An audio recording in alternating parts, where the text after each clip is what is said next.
বছরের বিরতির পর আবারও বড় পর্দায় ফিরছেন ঢালিউডের জনপ্রিয় নায়িকা অপু বিশ্বাস।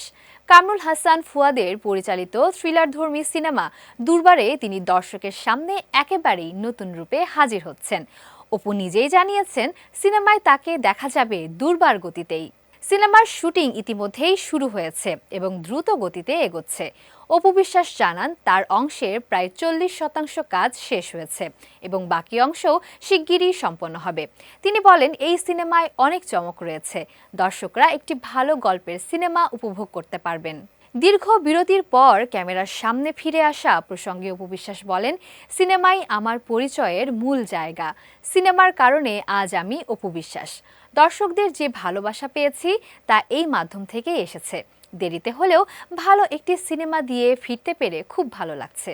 দুর্বারে অপুর বিপরীতে প্রথমবারের মতো অভিনয় করছেন ছোট পর্দার জনপ্রিয় অভিনেতা সজল। অপু বলেন, সজল ভাই ভীষণ বিনয়ী এবং দারুণ একজন অভিনেতা। তার অভিনয়ের আমি ভক্ত। প্রথম দিন থেকেই আমাদের কাজের অভিজ্ঞতা খুব ভালো। দর্শক আমাদের নতুনভাবে দেখবেন। অপু আরও বলেন, একটি ভালো কাজের জন্যই আমি এত বেশি সময় নিয়েছিলাম। যেভাবে চেয়েছি ঠিক সেভাবেই গল্প পেয়েছি। এটি একটি ভালো সিনেমা হতে যাচ্ছে।